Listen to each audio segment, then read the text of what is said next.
Добрий вечір, шановні друзі і колеги. Спасибі, що завітали, незважаючи на погоду і на наші погодні умови всередині. Сподіваюся, що ми якось справимося надалі з обігрівом, але бачите, простір дуже справді в цьому плані представляє великі виклики. So just immediately switching into English, which will be the working language for today's evening, I'm really happy to present today our talk and our guests from Turkey, Asena, Ґюнал and Озлем Алтюнок. And I'm really thankful for Cultural and Art Center Depo in Istanbul for making it also possible, because it's the event today is organized together with this center and by our Visual Culture Research Center in Kyiv. And I think the topic today, which reads Art Censorship and Resistant Experiences in Turkey under the state of emergency, really resonates a lot with the Ukrainian context, and probably we can see a lot of parallels with the processes which are developing here in Ukraine, especially after the Maidan uprising in 2014. Because that's the topic of censorship and self-censorship, which is becoming the norm in Turkey, as we will hear it about, but also as we know it in Ukraine. And in this case, I think one of the most important emphasis which will be put is that these processes of censorship and restrictions to the freedom of expression were on the one hand somehow inscribed and legitimized by the coup attempt which took place in Turkey last year in midsummer 2016, but also, interestingly, how they developed and were legitimized after the famous Gezi protest which took place in 2013, and somehow these processes also remind us a lot with what has been happening in Ukraine after Maidan. So Ozlem and Asena will concentrate our attention on this violation of the freedom of speech. And also, I think it's also very interesting how these restrictions are being carried out, because it's not only the government which does that, but also the other actors, and I'm really looking forward to hear about these other actors which are on the stage, which are also conducting these restrictions. And just shortly introducing our speakers today, Asena Γκюνal is a program coordinator of Cultural and Art Center Depo in Istanbul since 2008, the year of its establishment, and she is also one of the co-founders of Siyaban, a research platform which basically documents censorship in the arts in Turkey. And Ozlem Алтюнок is a coordinator of SUSMA, which is a platform founded last year, I suppose, after the coup, to monitor cases of censorship and self-censorship, especially in arts and media. And one of the aims of this platform is creating some sustainable solidarity network which can face this kind of restrictions and counter them properly. And she's also an editor of Art Unlimited, a journal specialized in contemporary art.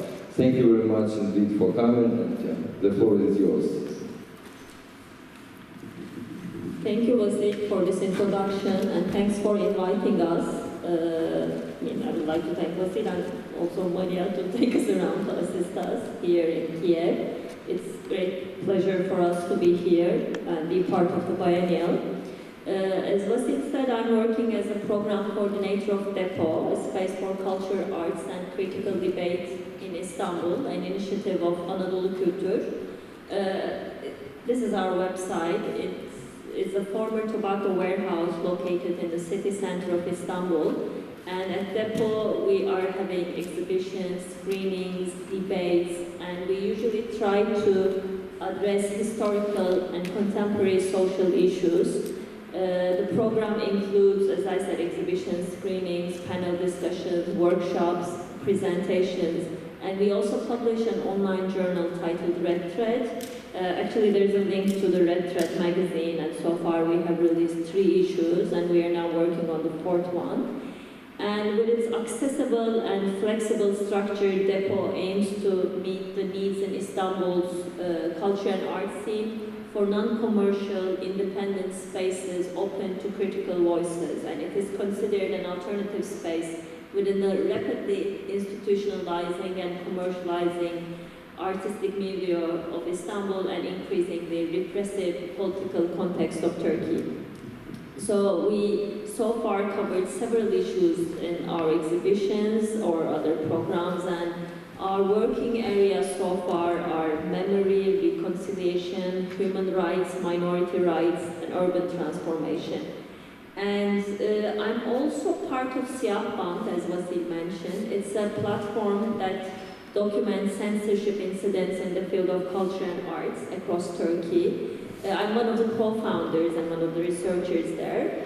It has a website that archives news pieces on censorship.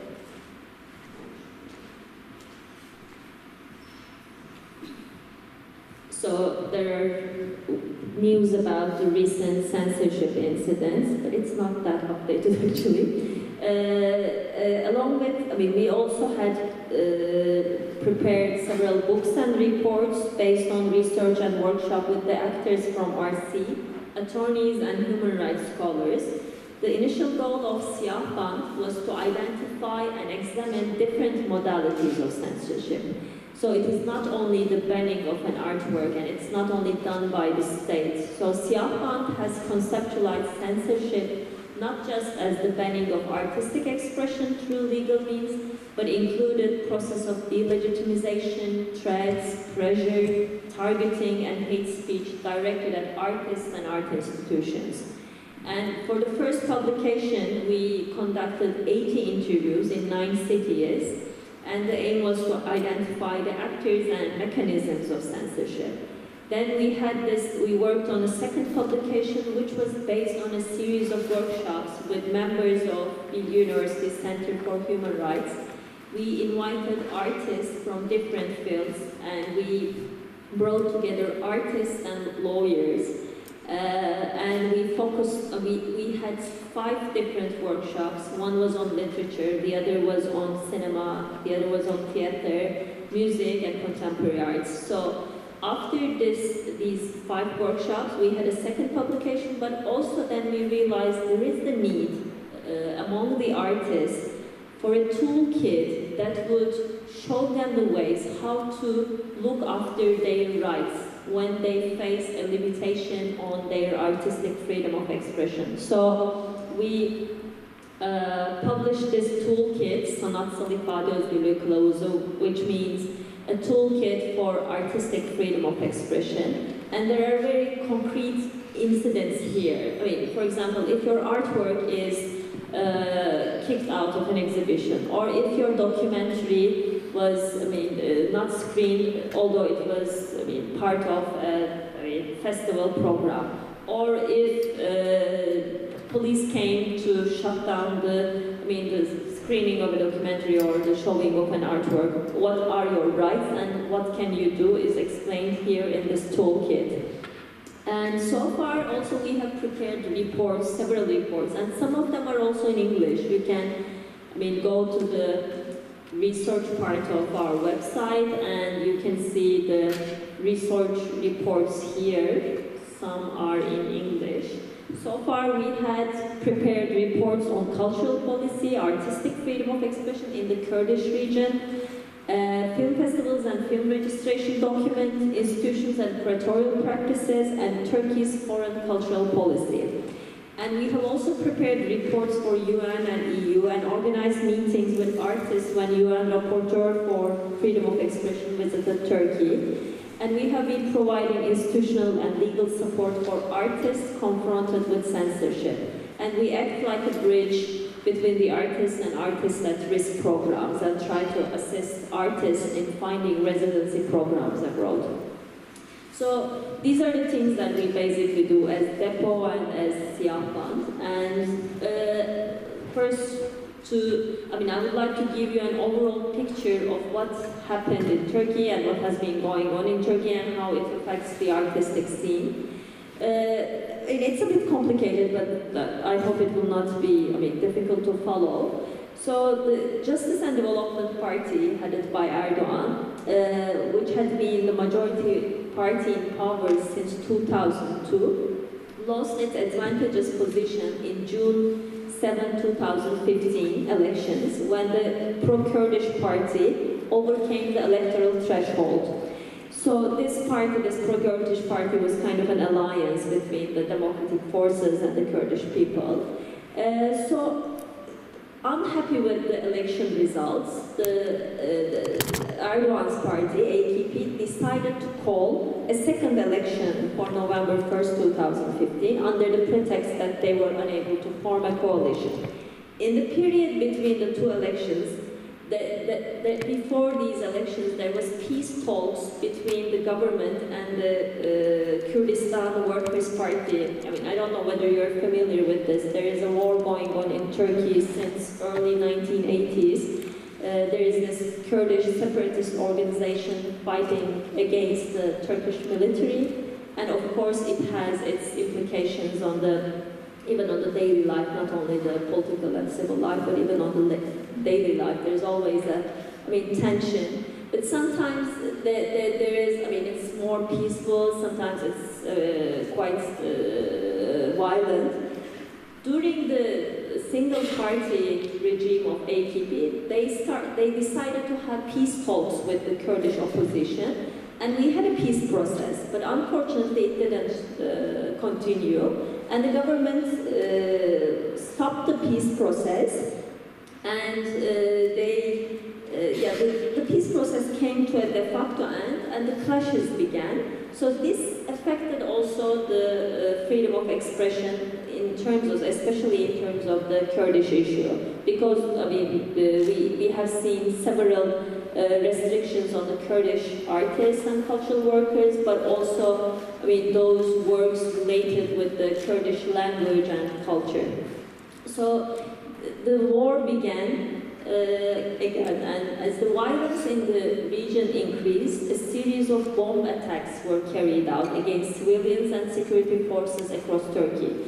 So the bomb attacks came, whether claimed by or attributed to the Kurdistan Freedom Hawks or ISIS, continued. So we had many bombings in the years 2015 and 16. So the bombings were done either by ISIS or by Kurdish organization. And in this period, there were almost 33 bombing attacks, leading to the loss of approximately 461 lives. So as part of the ending of the peace process, we have witnessed some limitations on artistic freedom of expression, as I mentioned, like the banning of the screening of a documentary on the Kurdish guerrilla. It was declared to be in the program of the 34th Istanbul Film Festival in April 2015. Everyone went there to see the documentary, but then immediately they learned that the documentary will not be shown because the Ministry of Culture asked for the film certification document of that film. Film certification document is something required from the films, but it wasn't applied since then. They weren't asking this document before, and in that festival they didn't ask this document from other films also, but only from this film, because peace process ended, and it was risky for the government to show a documentary related with the story of the Kurdish guerrilla, their withdrawal from the Turkish lands.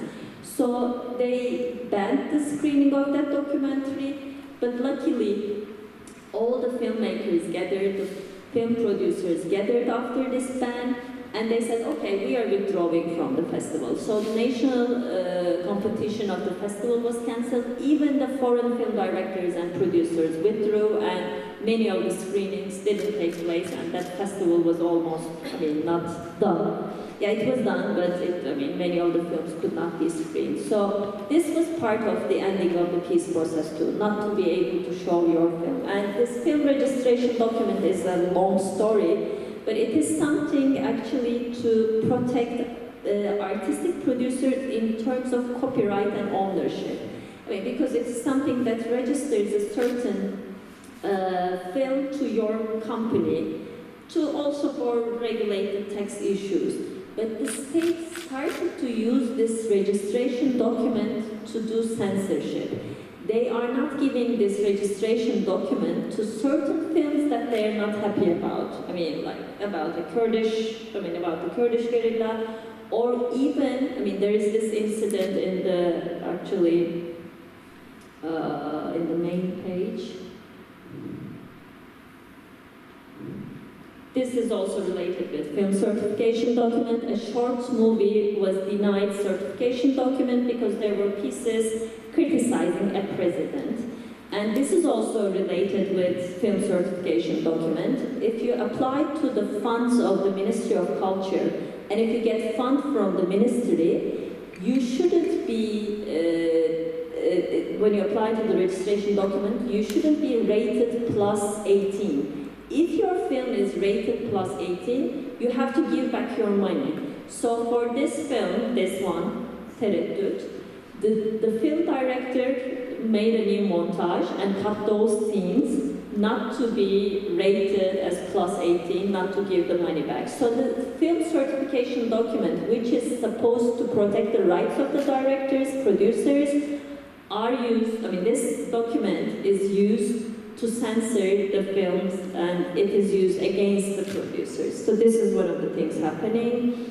And also, as I said, the censorship can function in different ways. It's not only banning, but also denying funds is also one of the ways of censorship. There was this list of filmmakers for peace. When the peace process ended, the academics came together and signed a petition to go back to the peace process and to restart the negotiations between the state and the Kurdish opposition. And then some other professional groups had their own petitions. And the filmmakers did the same, saying, let's go back to peace negotiations and let's stop this war. So there is this list of filmmakers for peace. And the ministry denied funds to all those directors who signed Filmmakers for Peace declaration. So those who are against government policies are denied funding from the Ministry of Culture. And also we know this from after Gezi uprising too. Those directors, producers who supported Gezi uprising were denied funding too. Another incident happened in January 2016. 2 members of the art community were arrested and then sued for participating in a peaceful demonstration, I'm Walking for Peace, in Diyarbakir. And maybe you heard of this incident, this Russian curator, Katya Kurpendikova, she was selected as as part of a competition, she was selected to curate a show in Aksanat. And the exhibition was titled Post-Peace. It was going to take place in February 2016, but just 5 days before the opening of the exhibition, and almost everything was ready, I mean, the works were ready, even the catalog was ready, the institution cancelled the exhibition, and they made a declaration saying like, there were bombings and we are still sad about it, so we cannot do this exhibition. But they did all their activities. I mean, they didn't cancel anything else. They continued their program, but this was the only thing that was cancelled. So it is obvious that because of a video work in the exhibition, they cancelled the whole exhibition, and that video work was critical of the dirty war policies of the Turkish state against the Kurdish guerrilla. So the institution considered this as risky and cancelled the exhibition. So here we see how the institutions can act like the state, can act on behalf of the state. So in Turkey, especially in contemporary arts, it is not the state, not the ministries, not the municipalities funding the contemporary arts. It's usually big business. Institutions backed by capital. And the institutions cannot take the risk of damaging their relations with the government. That's why they themselves can apply censorship. Another incident happened in April 2016. There was the shutting down of a public art project. It's a video work, actually, if we have it up there.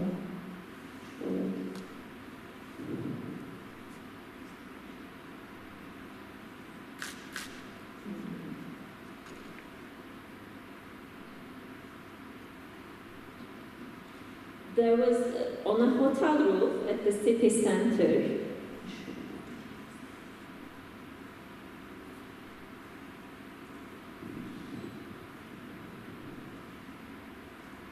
I'm not sure whether we put it through.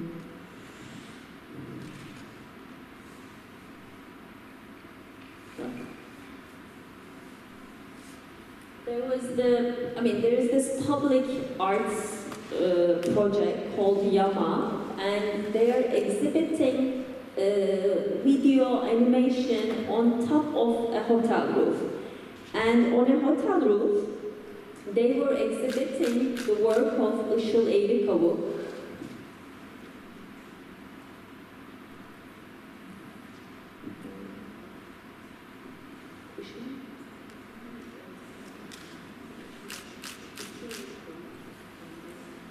There was this artwork by Işıl Eğrikavuk, she's also a performance artist, and she did this video animation called Finish Up Your Apple Eve. There were the emoji of Eve, and there was the emoji of Eve, there was the emoji of Apple, and all in a sudden, the municipality guards came saying this animation is insulting our religious sensibilities. So they shut down the video work.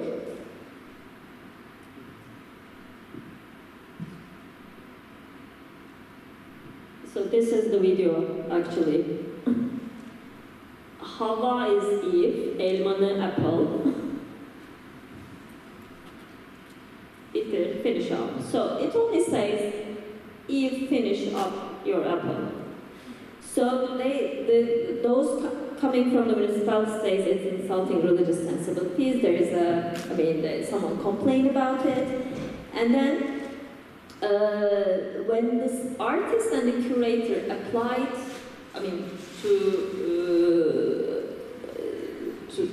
against this ban, then the municipality said, because it's because of visual pollution. Of course it's not visual pollution, but they are using some technical, bureaucratic, administrative stuff, reasons not to be considered as doing censorship. So they're using, ways to do censorship, not calling it censorship.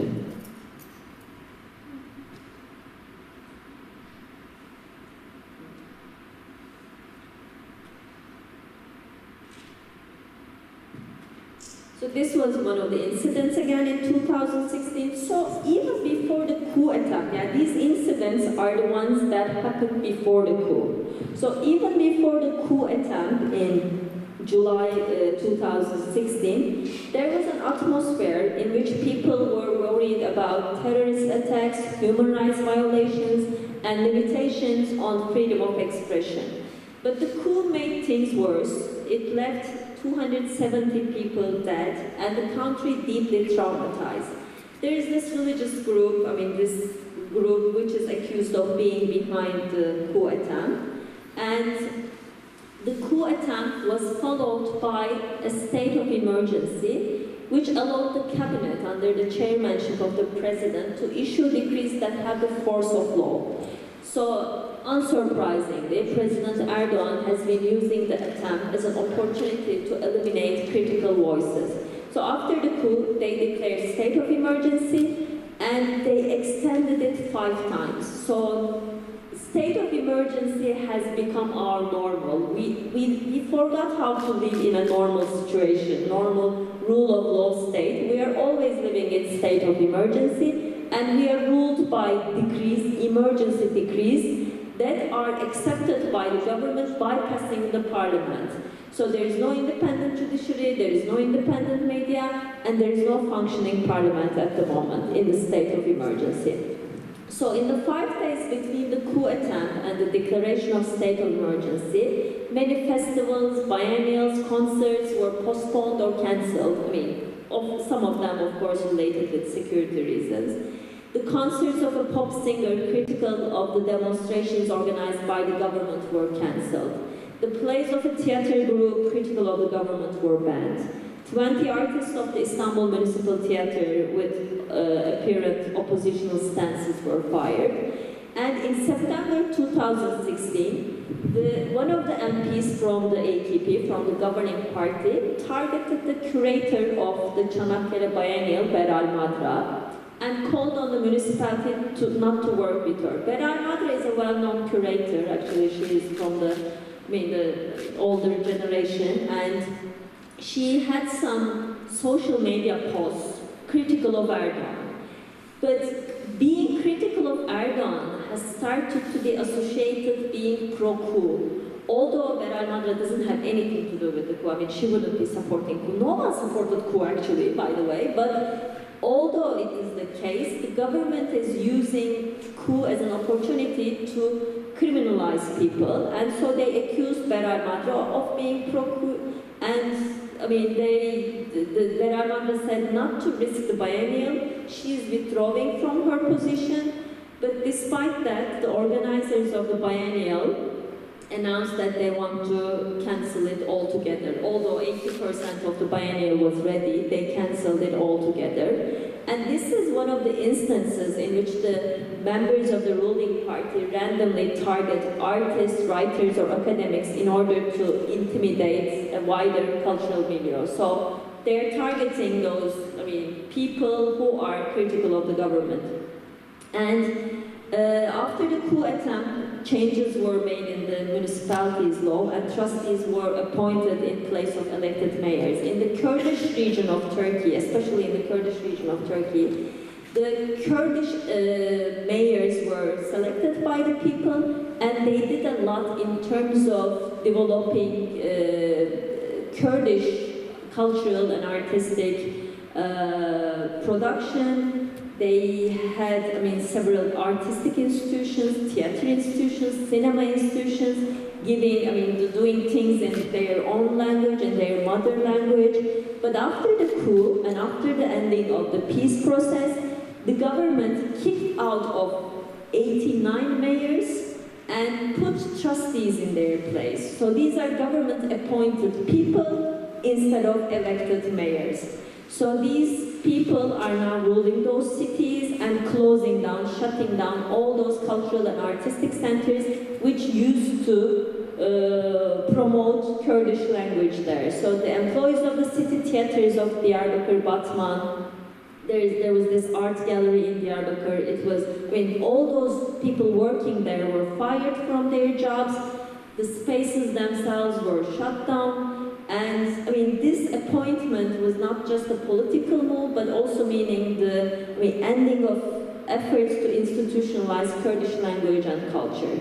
So then with the state of emergency, this is one of the things that we see in the Kurdish region. So there was already limitations on artistic freedom of expression in different ways. We see different forms of censorship, but with state of emergency, we see more recourse to judicial methods, because it's easy to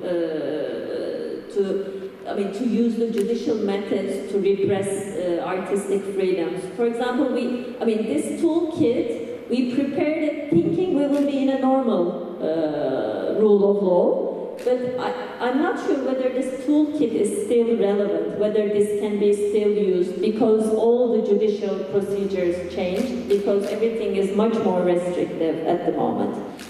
And I can say a few words about Istanbul's general, situation. It was one of the, world's creative capitals. Many people wanted to come to Istanbul, artists, filmmakers, writers, and they wanted to do something. As a program coordinator of Depo, I mean, I used to receive many collaboration proposals, and many people wanted to have their exhibitions in Istanbul. They want to come and we meet people there. There is a serious decline. I mean, when we invite an artist, we are facing questions like, I mean, how will you provide my security? Because bombings were one of the factors that would stop people from coming. But the other thing is also this rising authoritarianism and rising intolerance and the polarization within the society. So, I mean, we see cancellation of many art exhibitions, and I mean, as I said, the cultural operators are supposed to answer detailed questions about the security and things like that.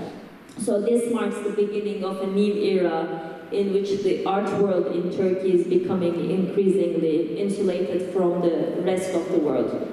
And another fear is that funding from abroad, especially from the European Union, could be chopped off, especially since Turkey announced its withdrawal from the Creative Europe program in 2016. So European Union funds were important for the Turkish artistic and cultural production, but with the weakening of the relations with the EU, the funding will be problematical too.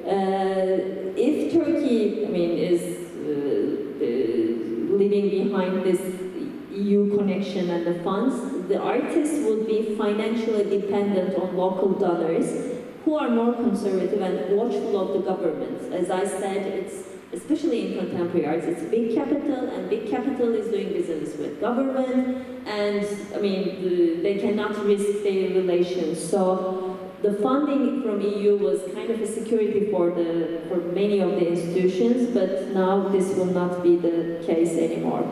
And lastly, I would like to mention, and also giving the floor to Ozlem, this is my boss. He is the founder of Depo and the founder of Anadolu Kültür, the main institution. And recently, on October 18, he was detained on baseless accusations. And before his detention, like 3 months ago, there was the detention of human rights activists in Princess Islands, in one of the islands in Büyükada. They were there for an ordinary meeting, but that meeting was criminalized. Those people were criminalized and they were put into prison. Last week they were released, but there was this trend of, which is very typical. First, police detain someone, then pro-government media accuses those people for being behind the coup, for being behind Gezi uprising, for being, anything conspirative, and for working with Soros, for working with foreign agents, foreign funds. I don't know, you might have similar rhetorics here. So after this Büyükada incident, his detention widened the scope of the threat. So it started with journalists, then academics, then human rights activists, now it comes to the civil society. His detention marks how the threat is, how the scope of the threat is widened to civil society. And this is a message to everyone working in civil activism, as well as those in arts and culture.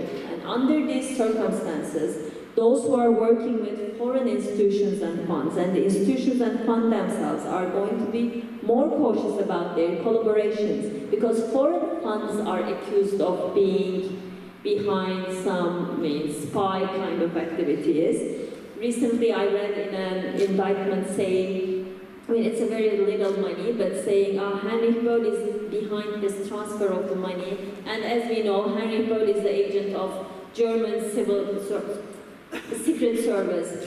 Then why do you allow Heinrich Böll to function in Turkey rather than blaming those people with working Heinrich Böll? Why don't you shut down? Because of these bilateral policies, and of course not taking the risk of fighting with EU, Turkey is criminalizing those institutions and making people afraid of working with those institutions. Yeah, the government is not closing down foreign cultural associations, but criminalizing them. And Osman Kavala, our director, has done a lot work on democracy, reconciliation, dialogue, and rule of law in Turkey since late 2080s. And he has supported many initiatives and projects, one being Depo. And his detention marks a new level in the recent history of threats against civil society and cultural field. So I'm giving the mic to Ozlem. This is their platform, Susma, and our director is in the news, and I hope he will be released soon.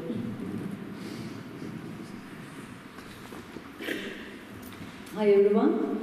It's nice and interesting to be here because experiencing the differences and similarities about censorship to be interesting. I'm not good at speaking. I wrote a presentation for you. I'm going to read it. Sorry for that. While freedom of expression is losing its dignity all around the world, what is being done against it, especially by artists, art organizations, and various initiatives? In which ways do the people in the field of arts and culture take a stand against these violations of rights? Either legally, ethically, politically, or on a daily basis. We know that today bans and censorship are carried out not only by the government, but also through various instruments in China, Russia, Iran, Turkey, and even in Europe. We have just listened to some examples.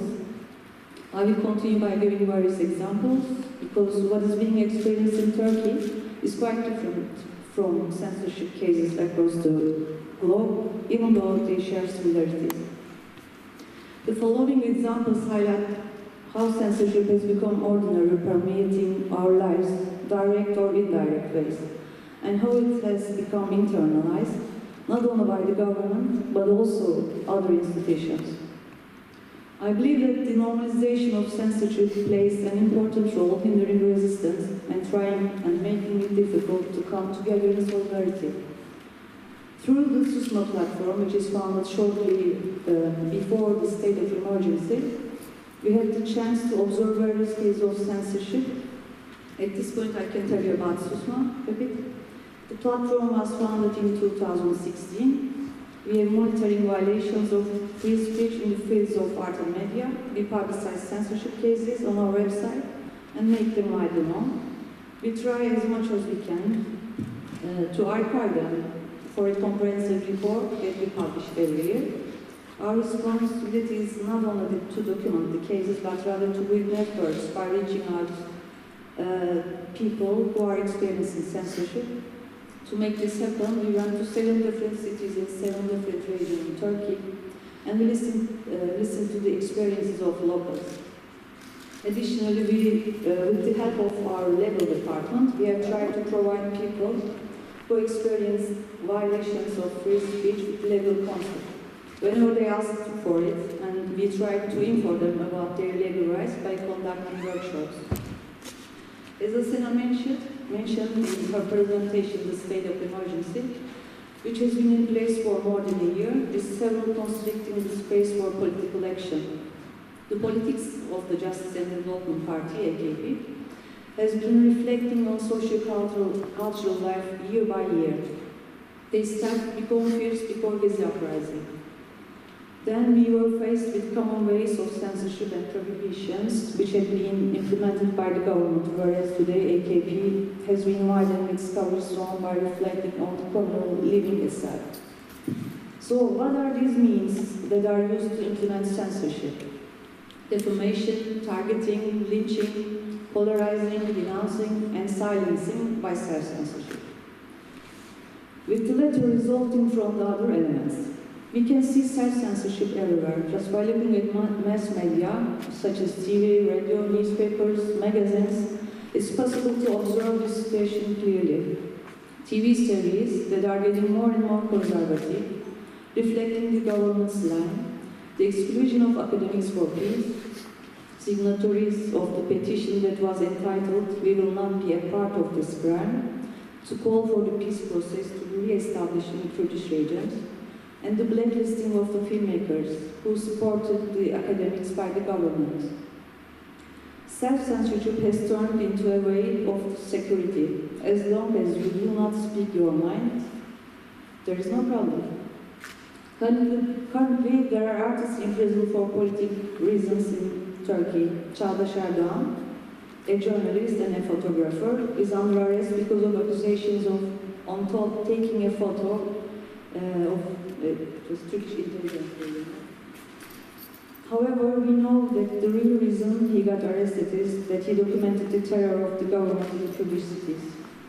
And Zehra Doğan, a journalist and artist, she's in prison because she made a painting of the destruction in Mardin during the curfew, an artistic rendering of a photo which had also been published in the newspapers. She is accused of representing a terrorist organization. Turkey, which is a country where more than 150 journalists are currently imprisoned, there is a block on Wikipedia, there is a large number of people are facing court cases or under arrest for posts on social media as they try to silence different ideas and standardize all the voices to their liking. Though there is a history of prohibitions and censorship, there is also a history of resistance. I would like to talk about what has been done, what can be done, and what would be handicaps be for the things that can be done. It's enough to talk about as near past as 6 or 7 years. The time when Siyah Band, of which Asena is a co-founder, was established is of importance in this sense. The rights of the artists, which had not been found voiced much, became a current issue at that time as the number of private art institutions, museums, galleries, festivals and international events increased in Turkey. It can be said that there was more progress of contemporary art and theater. For example, the Actors Union was founded in the same day, in the same year as Siyah Band, when the institutions linked to the government and local administrations under government control were getting eviscerated. The party shares the government's attitude. Therefore, they become a part of the censorship apparatus, even if indirectly. For instance, they may not give permission to staging Kurdish plays or screening Kurdish films in their own local administrations. There are some international examples of the ones who are more royalist than the king. For example, Sony Pictures. They censored the nude scenes in Blade Runner 2049 on account of respecting local cultures. This is a good global example of normalization and spread of censorship. Another factor is that the government uses the gaps in the legal system to their own advantage. For example, the artists that work at the governmental institutions, subject to public servant law, and artists are banned from political activity. According to law, this article is invalid since everybody can do politics as stated in European Court of Human Rights. However, this is still detailed in contracts in cinema and TV projects, and there are articles which say that you will not be involved in any political subject in the contracts. It's not difficult to understand the silence that is created in this reign of fear. Nobody wants to lose what they have or the space they have. Something that reclaiming this space is a way of resistance. The two significant factors that hinder coming together and acting together are as following. The first one is the subversion and tension, which are created by governance attempt of polarization through sensitive issues such as religion, ethnicity, and discrimination between conservative and modern, religious or secular, Kurdish and Turkish dualities, eradication of tolerance. The second one is that in an atmosphere where cities are ruined, people get arrested without no due process or even killed, talking about censorship can seem like a luxury. I suppose because of this second reason, the representatives of institutions and associations which were closed by emergency degrees and academicians who were dismissed from universities came to the meetings which were organized by SUSMA. In this sense, artists start to create more and with a new motivation. It's also possible to say this by looking at the ongoing Istanbul Biennial. and the exhibitions take place in the numerous parallel events organized outside of it. The divide and rule policy prevents establishing a dialogue. However, ideas multiply only by listening to others, listening to different approaches and establishing a dialogue. Only then a shared culture of resistance can be built. When the discussions are limited to specific cases, none of the cases are completely embraced. Hence, a structural analysis cannot be achieved. Last month, Ole Reitov, who is one of the founders of Primus, was in Istanbul as a speaker in a panel entitled Freedom of Expression in Conflict Zones. While talking about various censorship instruments and cases, Reitov reminded the audience that McCarthy targeted artists during the Cold War in America.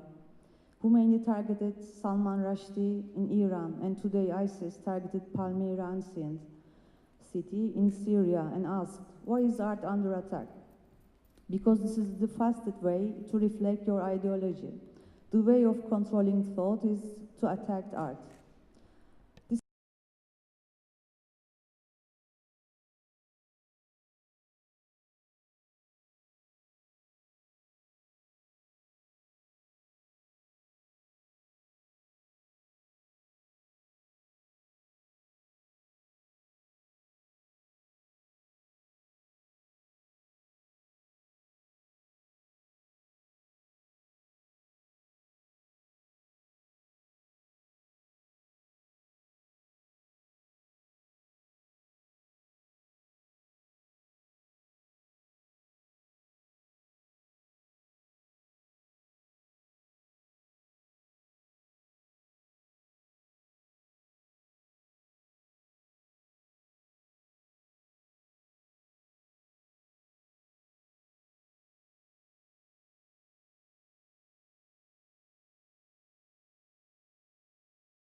Thank you for telling us this.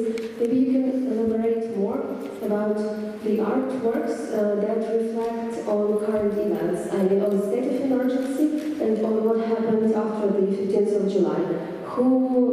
Some examples of artistic work or something like that that reflects on these events and on those who maybe haven't been censored, who are not arrested, but who think and do the works on these topics.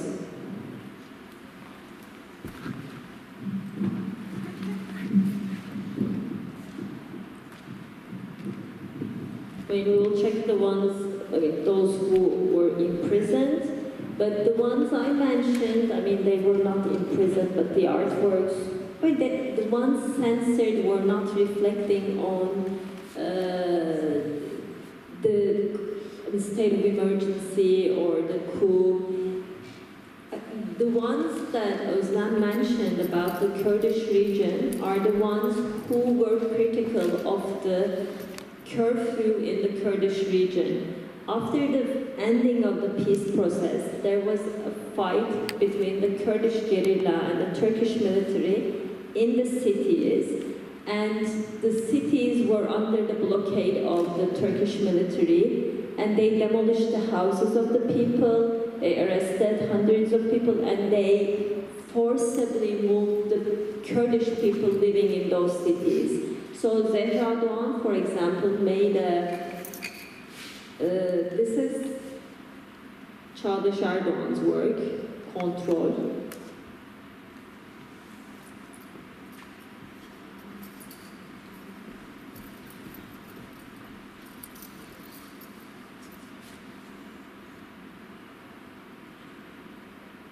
So his photos, I mean, he was arrested because of his photos from the curfew period. I mean, even showing the Turkish military forces in the fight can itself be a crime for the state. Actually, anti-terror laws have been used by the government for a long time. The terror is defined very vaguely in the laws, and anything can be associated with terrorist activity for the government. So Çağdaş's photos were showing the fight itself. And Zehra's painting was about curfew too. She showed, after the curfew, after the demolishing of the houses of the Kurdish people, Turkish military put flags everywhere. You see a demolished city and you see Turkish flags. So she did the painting of a photo, this photo. Yeah, this was a photo originally, actually. So there is a website for Freedom to Zehra. So this is the real photo, this one. I mean, this is after the curfew, after the destroying of the Kurdish cities in southeast Turkey. And actually what she did was painting of this photo. And because of this, she is now in prison. And when you think about the artist's works after the coup, I don't remember any artwork referring to the coup or the state of emergency after that. I mean, in terms of the Kurdish issue, there are these examples. But when you look at the other artworks or contemporary arts works, there is no direct reference. But I can mention an exhibition which took place at Depo by Apartment Project. It's a collective organized by Selda Asal. Sorry, I think we don't have images of it. In the blink of a bird. So in this exhibition, for example, the artist adopted a strategy of being critical in a very, subtle way, in a closed way. They said a lot, actually. They did a performance. They wrote a text for this performance, and the performance was very powerful in terms of criticizing how the government functions, but it was doing it in a way which would not make them targeted. In contemporary arts, it's easier because there are layers, because the message is usually indirect, and contemporary art audience is limited compared to other, like cinema, theater. So contemporary art is still a bit, protected in that sense. But artists are feeling not secure in the country. Artists are feeling limited, and as I said, they are applying to residency programs at least to take some breath and to be out of the agenda of the Turkish political life.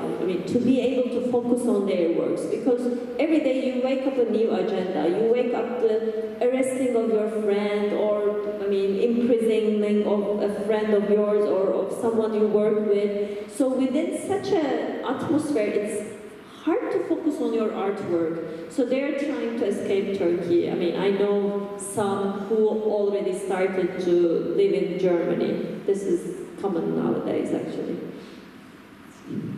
Thank you, Asena and Ozlem. Could you describe in details the situation with feminist art in Turkey connected to censorship? Yeah, actually, in feminist art, the Işıl's work, can be considered as a feminist work. But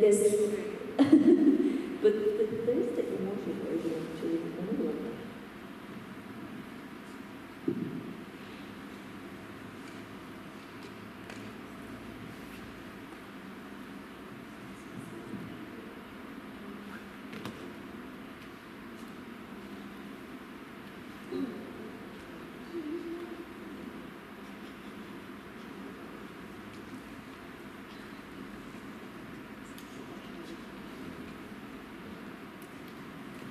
mean, I don't know whether this can be considered, this is a feminist work, yes, but other than that, I mean, so far, no feminist work has been censored as far as I know, but there are really, I mean, powerful feminist artists in Turkey. They have, I mean, their network, and there are many female artists.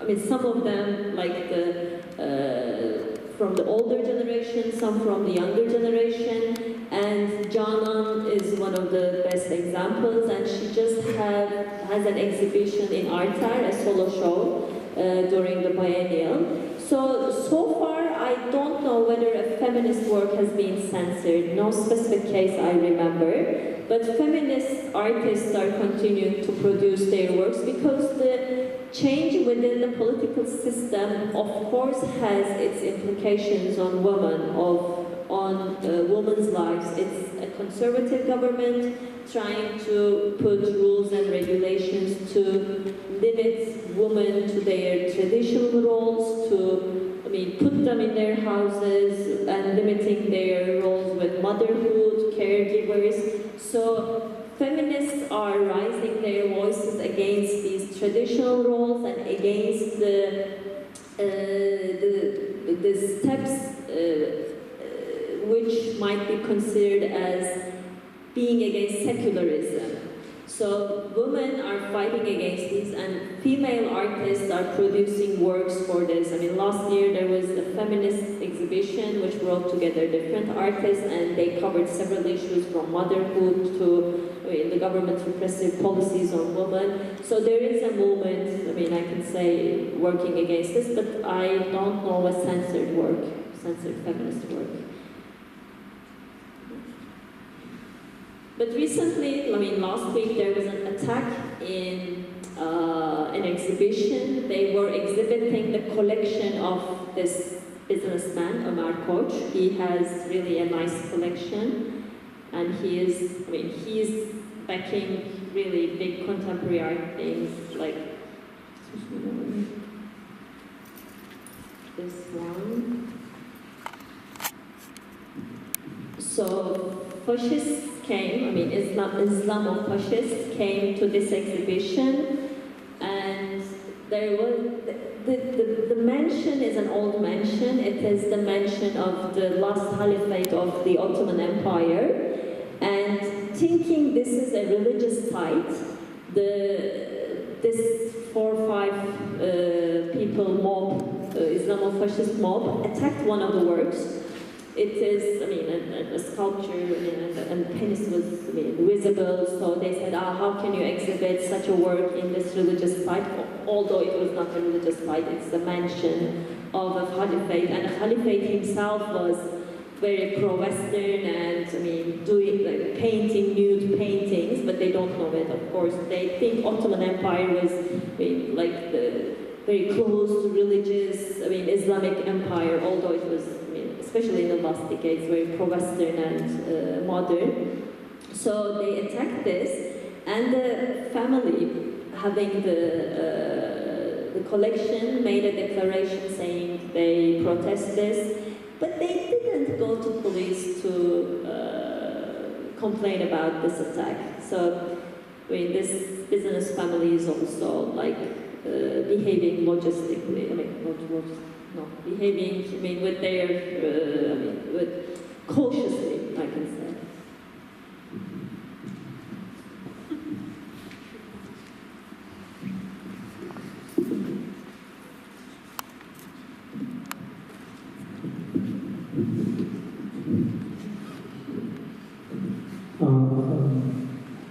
I wanted to ask about just what happens to these institutions who follow this state censorship, who support it somehow. I heard about the case of the show of Katya Korpenikova, but I just faced Istanbul scene like during 14th biennial, which was something like rather a period of liberalization social and cultural and artistic life in the country. I got such impression. But I heard about this piece and actually how politically engaged Istanbul Turkish artists and curators, how do they act? Do they continue to collaborate with this institution, or they prefer to avoid, to ignore? And actually, when it's like local scene, everybody knows everybody, or almost. And those who do censorship, they are not some like evil figures alienated from us. They are people with whom we meet quite often, with whom we share some cultural events, and so on. And what actually is the strategy? Does Istanbul artistic community resist on a level of everyday practices, or they rather prefer to find compromises and continue like that till the next act of censorship, which they think they cannot avoid? Thank you. Actually, this is a very relevant question. This was something that we were discussing recently. This censorship, after this Aksanat incident, I wasn't expecting any of my friends to curate a show there or to make a talk there, but they did.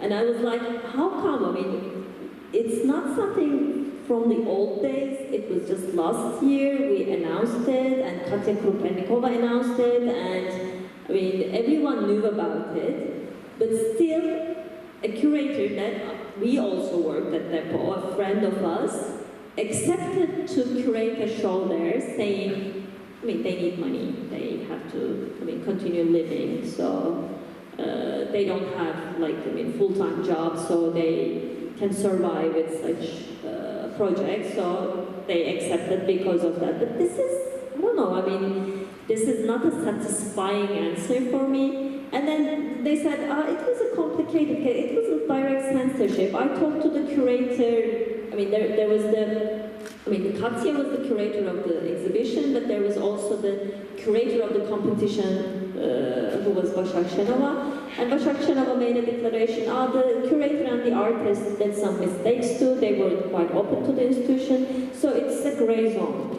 So people were ready to believe in this when they wanted to work with those institutions. They can find excuses for that.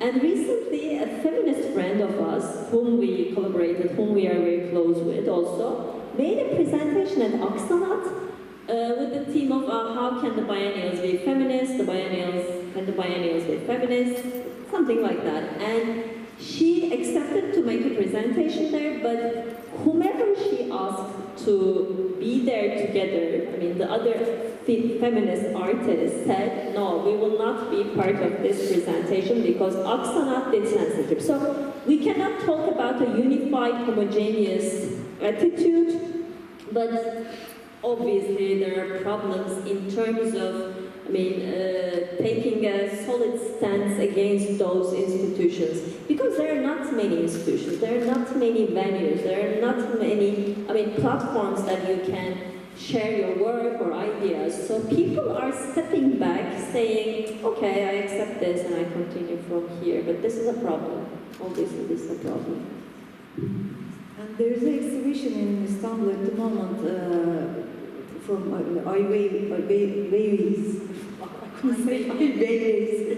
exhibition in Sabancı Art Center. You know, his works are about censorship as well, and this exhibition is so sterile and hygienic. And the sponsor of this exhibition is the art center, the same art center. They made it so sterile. So it's meaningless and complicated. No one wants to lose their place and their voice, and they just, you know, do it how they want.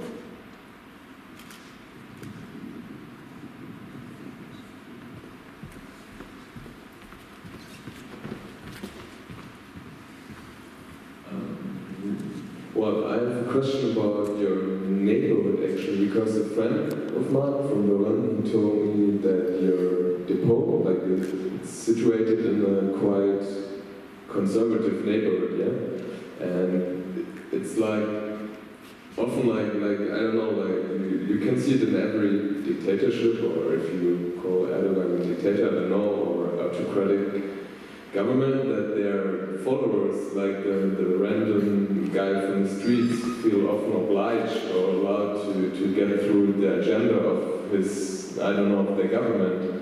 And so I would like to ask if you have any problems, like in real life, daily life, in your neighborhood, like do you feel like that people who are, I don't know, like conservative people following Erdogan, they suddenly feel allowed to get violent or something, like put through or get through the agenda of the president, like getting more offensive, or like you know, because you talked about media and media is following the government, but there are also like the random people from the streets, you know, who support Erdogan as well.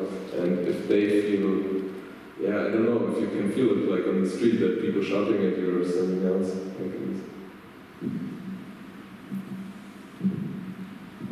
Yes, Depo is a former tobacco warehouse located in a quite conservative, quite pro-government neighborhood.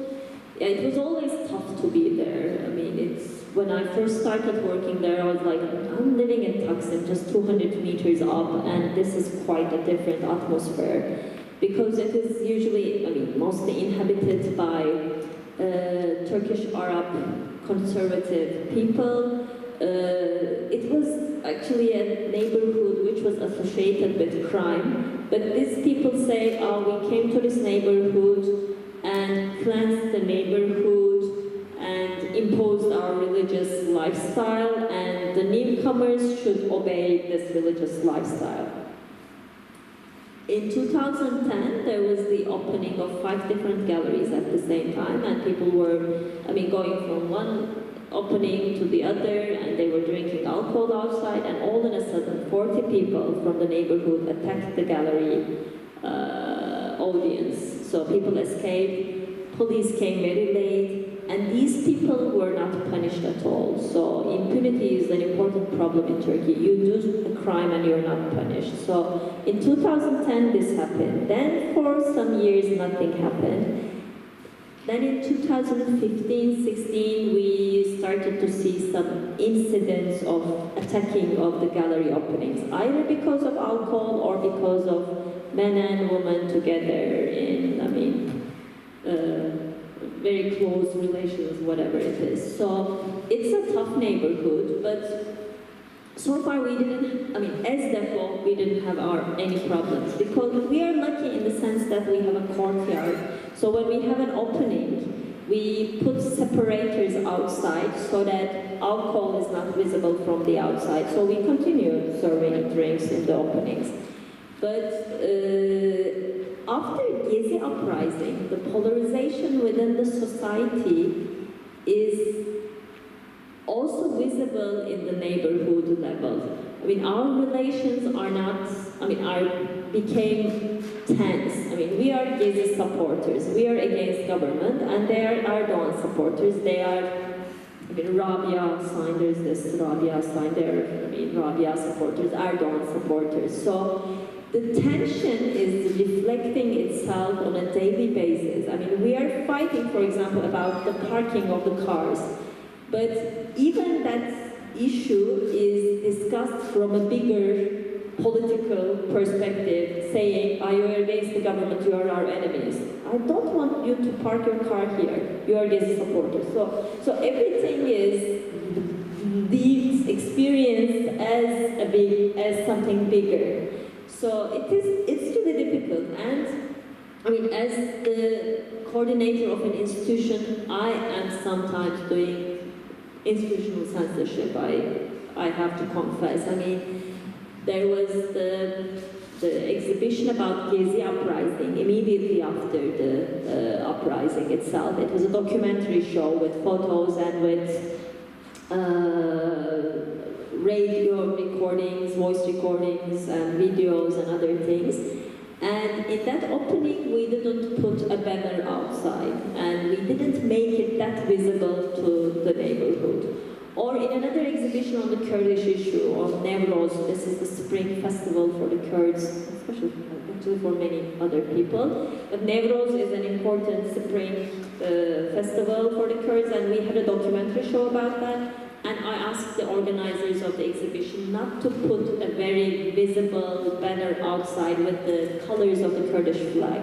So they said, okay, of course we will not put. So these are the things that, I mean, especially to be outside. In terms of, inside, only one side did. It was a photo of a vagina, of a European female photographers. And the curator asked me, would it be a problem?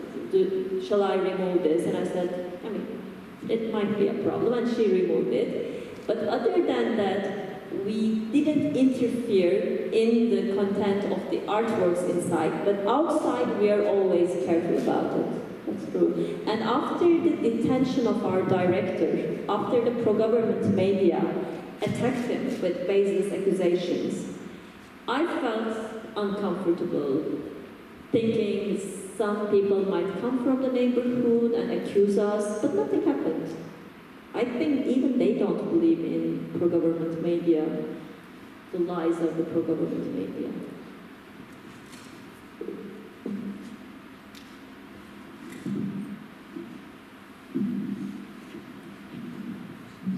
So maybe any other questions or comments? I would probably ask the very last one, because, of course we have very many differences with the local context here. At the same time, I also feel a lot of, not even similarities, but overlappings, I would say. Of course, the actors which carry this out here are a bit different, and the mechanisms are different. The government and the law enforcement apparatus is not so much direct in attacking the exhibitions, because they just basically don't care much on this level. And at the same time, you mentioned also some structural events like the biennials or institutions.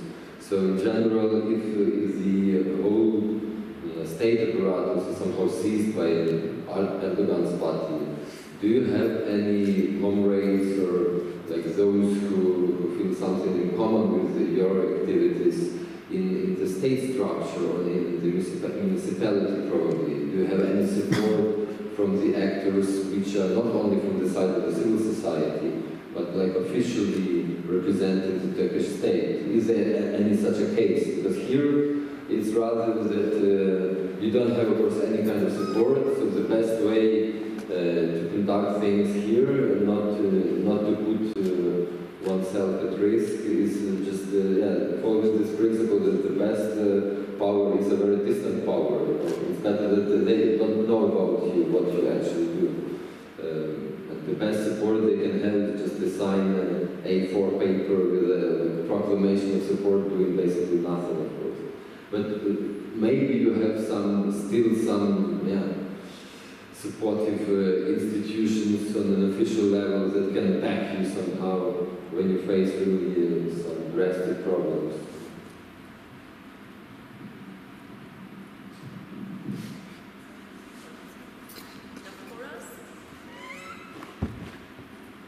Yeah, we used to collaborate with the Kurdish municipalities, especially in Diyarbakir, in Batman, as Anadolu Kültür, as Depo. We brought some of our exhibitions to those cities and collaborated with the municipalities. But I don't know whether they can be considered as state institutions. They are the Kurdish parties, municipalities, and they are actually criminalized by the state. And recently they are already fired by the state. But we used to collaborate with them.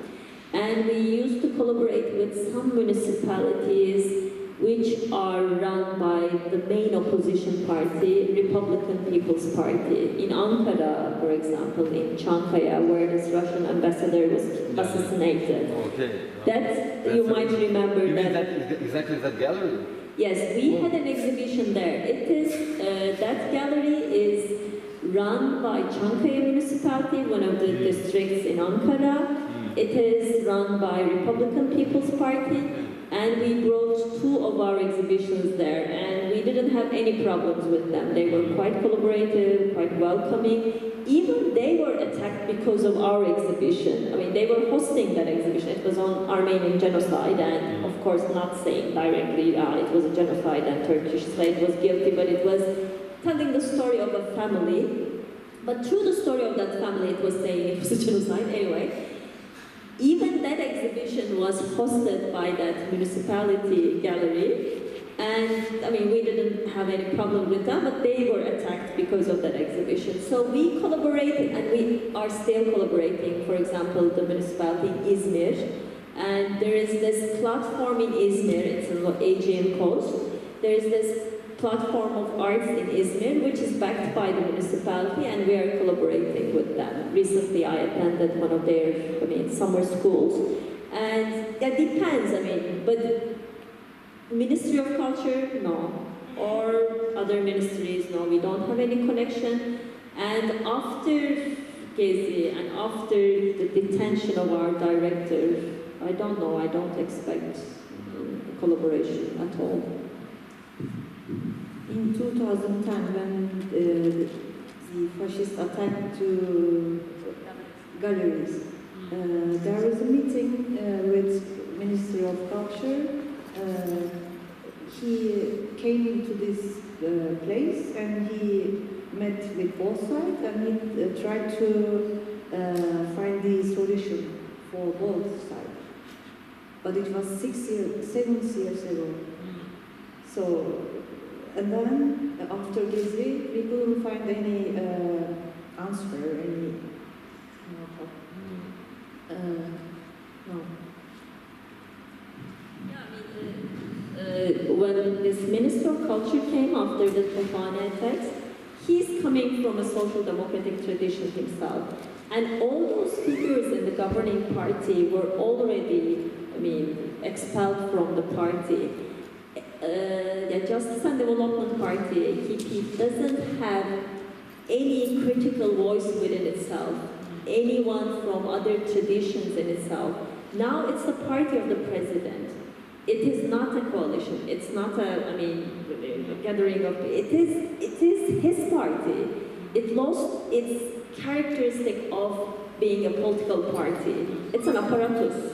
So, and the state is an apparatus of this party. So it is hard to collaborate with any state institution for us at the moment. And I don't expect Minister of Culture to come to our neighborhood to talk to both sides of any conflict. I don't expect at all. Yeah, thanks a lot. Because you mentioned both sides, it became really symptomatic after Trump and Charlottesville, this kind of lexicon of playing both sides. Thanks so much for coming and for your talk. Спасибі за вашу увагу. Також нагадаю, що наша програма наступного тижня починається у середу. Насправді ми стараємося, щоб було тепліше. Тільки вся вона є при вході на першому поверсі, але також на нашому сайті. Тільки наголошу, що наступного тижня особливу увагу радий звернути на виступ відомого російсько-німецького філософа і культуролога Михайла Рикліна, який відбудеться в суботу, 4 листопада. Буде присвячено саме жовтневій революції під назвою «Фіаско світової революції». Через спасибі, до зустрічі.